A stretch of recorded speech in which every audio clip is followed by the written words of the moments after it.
Payment bank India में मौजूद commercial बैंकों से अलग तरह के बैंक होते हैं। पेमेंट बैंक पब्लिक की नॉर्मल बैंकिंग की जरूरतों को पूरा करेंगे, लेकिन कुछ लिमिट्स के साथ। जैसे पेमेंट बैंक लोगों के करंट और सेविंग अकाउंट खोल सकते हैं, लेकिन लोगों को क्रेडिट कार्ड नहीं दे सकेंगे।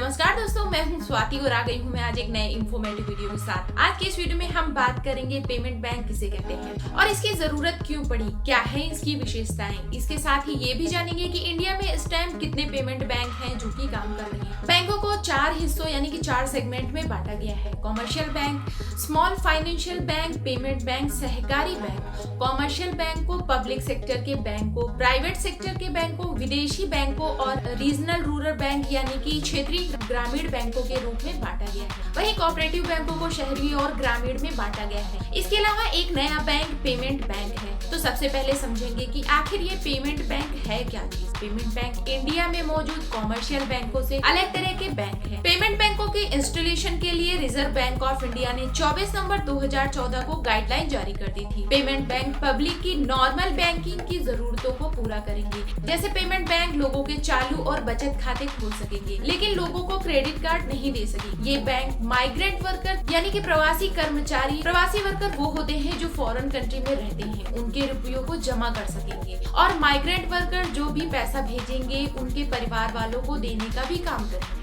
तो अब सबसे बड़ा सवाल ये है कि आखिर पेमेंट बैंक की जरूरत क्यों पड़ी। भारतीय रिजर्व बैंक यानी कि आरबीआई के आंकड़ों के हिसाब से देश के बहुत से लोग अभी भी बैंकिंग एरिया से नहीं जुड़े हैं।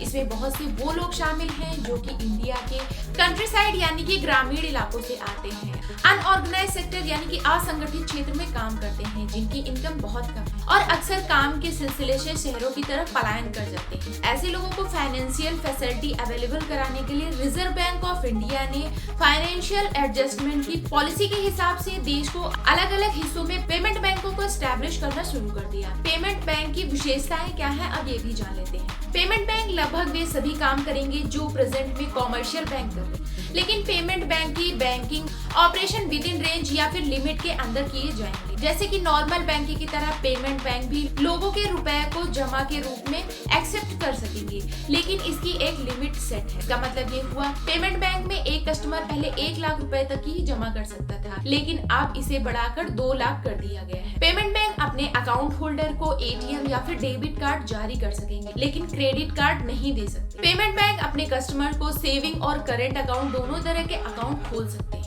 पेमेंट बैंक लोन या क्रेडिट सर्विस नहीं दे सकते।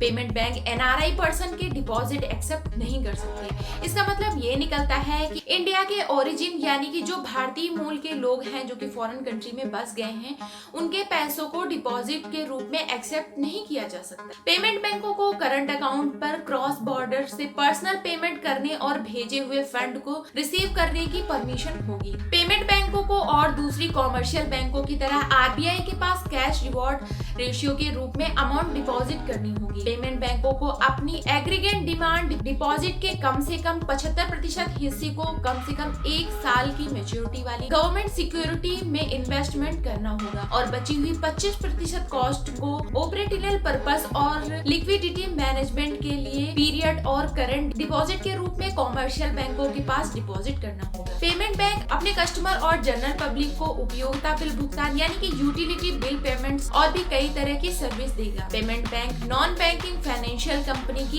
एक्टिविटीज चलाने के लिए अपने असिस्टेंट बैंकों को स्टैब्लिश नहीं कर सकते या फिर नॉन बैंकिंग फाइनेंशियल सर्विस को देने के लिए अपनी नई ब्रांच नहीं खोल सकते। पेमेंट बैंक आरबीआई से अप्रूवल लेकर दूसरे कॉमर्शियल बैंकों के साथ एसोसिएट की तरह काम कर सकते हैं और म्यूचुअल फंड और इंश्योरेंस प्रोडक्ट का डिस्ट्रीब्यूशन भी कर सकते हैं। पेमेंट बैंकों को दूसरे बैंकों से अलग दिखाने के लिए उनके नाम में पेमेंट बैंक वर्ड का यूज करना होता है। पेमेंट बैंकों को कॉमर्शियल बैंकों की तरह इंटरनेट बैंकिंग और मोबाइल बैंकिंग की सुविधा अपने कस्टमर्स को अवेलेबल कराने की छूट होती है। एक पेमेंट बैंक किसी और बैंक का बिजनेस एजेंट बन सकता है, लेकिन इसके लिए रिजर्व बैंक की गाइडलाइन को फॉलो करना होगा। पेमेंट बैंक काफी टाइम से डिपॉजिट लिमिट बढ़ाने की मांग कर रहे थे।